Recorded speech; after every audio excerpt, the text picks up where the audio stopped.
MLA Jogeswara Rao గారు ఒక సామెతోడు చెప్పాడు. నేను ఏదో ప్రెస్ మీట్ పెడితే దానికి నేరుగా సమాధానం చెప్పకుండా దొంగ అనే సామెత కింద ఉంది అనేటువంటిది సామెతలు చెప్తున్నాడు. సామెతలు చెప్పడానికైనా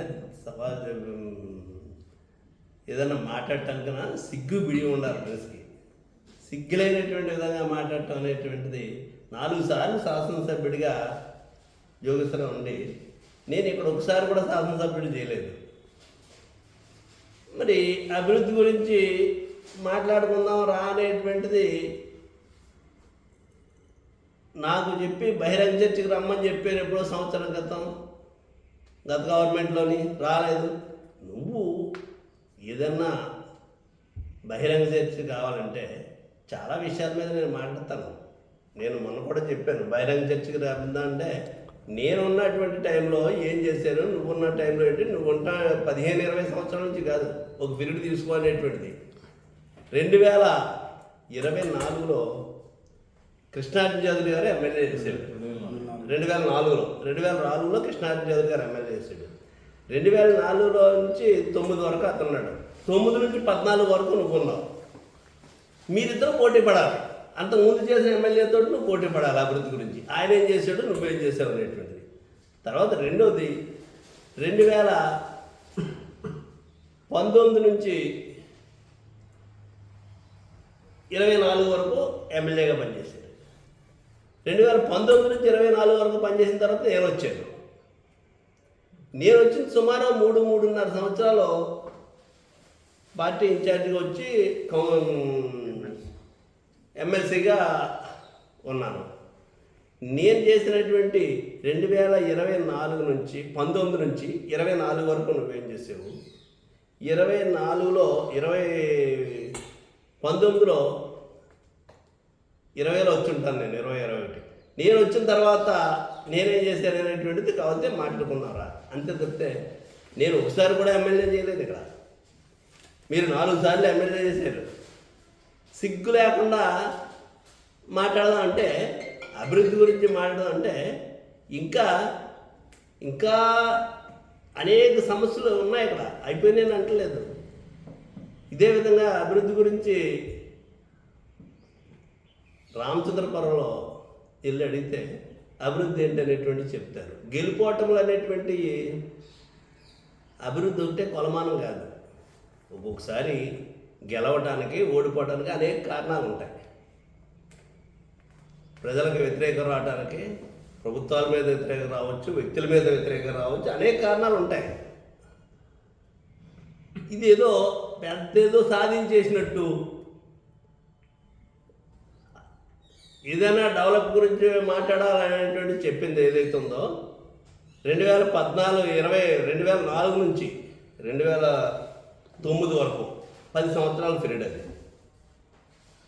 ఎందుకు 5 సంవత్సరాలు కృష్ణార్జున చౌదరి గారు ఎమ్మెల్యే ఉన్నారు, 5 సంవత్సరాలు మీరున్నారు. ఆ 10 సంవత్సరాలు ఆయన ఏం చేశాడు, మీరేం చేశాడు అనేటువంటిది కూర్చొని చర్చించుకోవడానికి ఆయన వస్తాడు. అదేవిధంగా 2019 నుంచి 24 ఆ టైంలో నేను 3.5 సంవత్సరాలు ఎంతో ఇక్కడ ఉన్నాను. నేను చర్చించుకుందామంటే రండి, అంతేగాని పనికిమాలిన సామెతలు చెప్పి జనాన్ని తప్పుదారి పట్టించేటువంటి విధంగా మాట్లాడటం అనేటువంటిది అది మీకే చెల్లింది. పైగా ఇంకా చూసి ఇంకా మీరు చేసినటువంటి అభివృద్ధి గురించి, మేము చేసిన అభివృద్ధి గురించి మాట్లాడుతూ ఉంటున్నారు కాబట్టి మీడియా ద్వారా మాట్లాడుకుందాం ఉన్నారు కదా. మీడియా ద్వారా మాట్లాడుకోవడానికి నేను సిద్ధం. మీరు సిద్ధం అయితే చెప్పండి.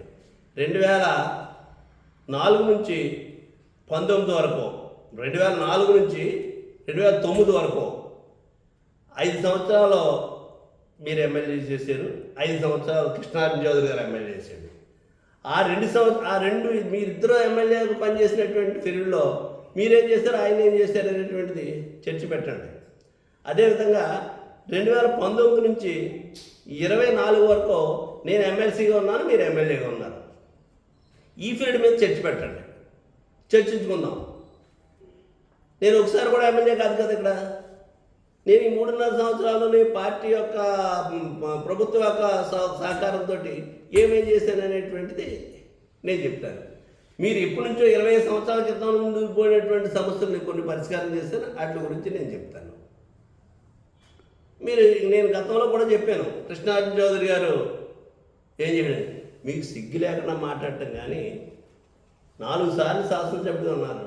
1 సెంటు భూమి 4 సార్లు ముఖ్యమంత్రిగా చంద్రబాబు నాయుడు పనిచేస్తారు, 4 సార్లు ఎమ్మెల్యేగా మీరున్నారు. ఇప్పటికి 1 సెంటు భూమి ఈ నియోజకవర్గంలో పేదవాడికి ఏదైనా కొనిచ్చినటువంటి సందర్భం ఏమైనా ఉంటే చెప్పమను. చంద్రబాబు నాయుడు గారు కానీ మీరు కానీ చెప్పండి. అలాగా పేదవాడికి ఇల్లు స్థలాలు ఇచ్చినటువంటి చరిత్ర ఇందిరం పాలనను తీసుకొచ్చినటువంటి రాజశేఖర రెడ్డి టైంలో కృష్ణార్జున చౌదరి గారు ఎమ్మెల్యేగా ఉండగా ఎంతమందికి ఇళ్ల స్థలాలు ఇచ్చారు? పర్మిషన్ ఉన్నా లేకపోతే నేను ఉన్నప్పుడు కట్టుకున్నాడు. కట్టుకున్న తర్వాత ఈవేళ మీరు అధికారంలోకి వచ్చిన తర్వాత మీ దగ్గరికి వచ్చి నేను పైన వేసుకోవాలి, మీరు వేసుకోమంటే వేసుకుంటానని చెప్పాడు. మీకు చెబితే నేను ఉన్నాను కదా చూసుకుంటాను వేసుకోమని చెప్పారు. వేసుకోమని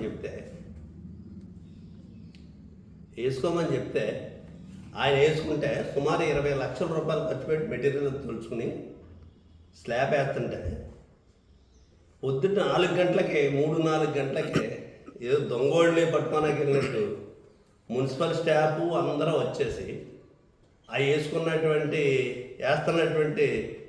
సెంటరింగ్ పడగొట్టేసి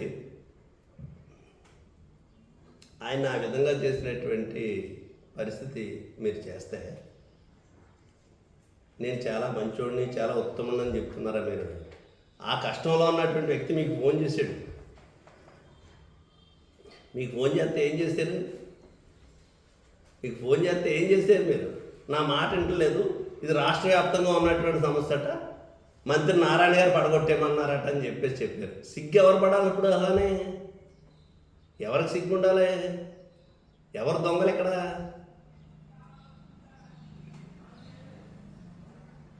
ఆయన ఈవేళ కోర్టుకు వేసే పరిస్థితి వచ్చింది ఆ కేసులో. మీరు చాలా సౌమ్యుడు, నేను నా గురించి అందరికీ తెలుసు అంటున్నారు. తెలుసని నేనో చెప్పాను మీ గురించి, మీరు చాలా ఎర్రగా ఉంటారు, అందంగా ఉంటుంది మేడిపండు, దాన్ని పొట్టెప్పి చూస్తేనే తెలుస్తుంది దాంట్లో పురుగులున్నట్టు. ఆ రకమైనటువంటి వ్యక్తి మీరు. డీలర్ షాపులు మాట చెప్పిన దాన్ని 10 దానికి చెప్పాలి కదా, మరి దాని గురించి చెప్పరే. డీలర్ షాపులు ఎక్కడో వెంటూరులో ఉన్నటువంటి డీలర్ షాపు, ఆ డీలర్ని, అదేవిధంగా కపిలేశ్వర్లో ఉన్నటువంటి డీలర్ని, వీళ్ళందరినీ ఏ విధంగా భయపెడుతున్నారో మీరు, ఏ విధంగా మీ కాళ్ళు పట్టుకుంటే వాళ్ళకి మళ్ళీ ఆ డీలర్ షాప్ ఇప్పించేటువంటి కార్యక్రమం చేస్తున్నారో ఎవరికి తెలియదు. మనం వాళ్ళు తప్పట్లేదు నేను, కానీ మీరు చేసినటువంటి విధానం, మీరు మాట్లాడే మాటలకే చేసే పనులకి, ఒక పేదవాడు ఈవేళ నాకు అధికారం ఉంటే నా దగ్గర ఉంటాడు, రేపు మీకు అధికారం ఉంటే మీ దగ్గర ఉంటాడు. ఆడేదో బతుకు తెరువు కోసం, జీవనాధారం కోసం ఏదో పని చేసుకుంటుంటారు. నువ్వు ఆయాలు అక్కడ ఉన్నావు, ఇయ్యాలి ఎక్కడ ఉన్నావు, ఈ కొండ వేసుకోవాలి, ఆ కొండ వేసుకోవాలి అని చెప్పి మాట్లాడుతున్నా. ఏమన్నా సిగ్గు బిడి ఉందా మీకు? డాక్టర్ గారితో పడగొట్టేసిన దాని గురించి చెప్తున్నాను. అదేవిధంగా 7 రోడ్లో కూడా ఒక బిల్డింగ్ ఇది వరకు పర్మిషన్ లేకుండా చేస్తుంటే లేకుండా కడుతుంటే పోలీసుల సహకారంతో వెళ్ళి అప్పుడు ఉన్నటువంటి కమిషనర్ వెళ్ళి పడగొట్టేసాడు. నాకు తెలియదు. అది తర్వాత నాకు తెలిసిన తర్వాత అతన్ని కేకేసి ఆ వ్యక్తిని పర్మిషన్ లేకపోయినా సరే నేను చూసుకుంటాను కట్టుకో అని చెప్పాను. అది మీరు నాకు సంబంధం లేదు, ఇది సమర్థతకి అసమర్థతకి తేడా. ఇది మీరు అసమర్థుడు అంటలేదు, అవకాశవాది అంటున్నాను. మీరు అసమర్థుడు నేను అన్నాను, అవకాశవాది. లేకపోతే మెండపేటలో ఇల్లు కూడా కొట్టేస్తుంటే నారాయణ గారు చెప్పారు, మంత్రి నారాయణ గారు చెప్పారు, మున్సిపల్ మినిస్టరు, అందుకని నేనేం చేయలేనని చెప్పడం అంటే ఇది అవకాశవాదం కదా. ఇదే మున్సిపాలిటీకి సంబంధించినటువంటి 4-5 కోట్ల రూపాయలు విలువ చేసేటువంటి స్థలాన్ని మీ పార్టీకి సంబంధించినటువంటి వ్యక్తులు ఆక్రమించేస్తే అది వెనక్కి తీసుకోమంటే అబ్బాయి దాంట్లో నేను కళ చేసుకోను అని అక్కడ చెప్తారా? ఇక్కడికి వచ్చేటప్పటికి మరి నారాయణ గారు జీవో ఇచ్చేసారు, నేను చేయలేను నేను ఇక్కడ చెప్తారా? ఎవరికి తెలియదు ఇవన్నీ? ఎవరు అవకాశవాదులు ఇక్కడ? నన్నేమో ఆయన ఏదో సెటిల్మెంట్లు, నేనే సెటిల్ చేశాను ఈ ఊళ్ళో అనేక విషయాలు. ఈ డాక్టర్ రామద్ కూడా నేనే సెటిల్ చేసేయాలా, పర్మిషన్ ఉన్నా లేకపోయినా కట్టుకోమని చెప్పాను నేను. అలాగే చాలామంది కట్టించాను నేను. మీరు ఈ రకమైనటువంటి విధానాల్లో మాట్లాడటం చాలా తప్పు. మీరు చర్చికి మీరు రమ్మంటున్నారు కాబట్టి, చర్చికి కాదు ప్రెస్ మీట్కి రమ్మని సవాల్ చేశారు కాబట్టి నేను తప్పనిసరిగా స్వీకరిస్తాను. నేను అది ఎప్పుడు ఏంటో చెప్పండి, ఇద్దరు ఒక రోజున పెట్టుకుందాం. మీ ఇంట్లో మీరు పెట్టండి, మీ ఆఫీస్లో మీరు పెట్టండి, నా ఆఫీస్లో నేను పెడతాను. 3.5 సంవత్సరాలు పనిచేసినటువంటి వ్యక్తి నేను ఇక్కడ ఈ నియోజకవర్గంలో 4 సార్లు ఎమ్మెల్యే చేసినట్టు మీరు. మీ 4 సార్లు ఎమ్మెల్యే చేసినప్పుడు ఏం చేశారో, మొన్న ఎన్నిక తీసేస్తే 3 సార్లు మీరేం చేశారో, నేను ఇక్కడ ఎమ్మెల్యే కాకుండా వచ్చి నేనేం చేశాను అనేటువంటి చెప్తానండి. అదేవిధంగా మీరు ఎమ్మెల్యేగా మీరు చేసినటువంటిది, మరి కృష్ణార్జున చౌదరి గారు చేసినటువంటి దాని మీద కూడా ఆయన కూడా చర్చిస్తాడు, ఆయన కూడా ప్రెస్ మీట్ పెడతాడు. రండి మాట్లాడదాం.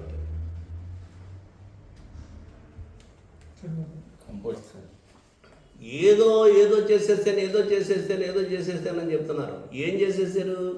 2014 నుంచి 2009 వరకు కృష్ణార్జున చౌదరి గారు కట్టినటువంటి బ్రిడ్జిలు ఏలాడుతూ ఏటకి చూస్తున్నాయి. 2014 నుంచి 19 వరకు, అంటే 9 నుంచి 14 వరకు అంటే అధికారం లేదన్నారు. అధికారం లేకపోయినా ఎమ్మెల్యే కదా మీరు. సరే 14 నుంచి 19 వరకు ఎమ్మెల్యే ఉన్నారు కదా, ఎందుకు పూర్తి చేయలేదు? అయ్యి ప్రజలకు అవసరం లేదా? అయ్యి మీకు అవసరం లేదు, ప్రజలకు అవసరం లేదు.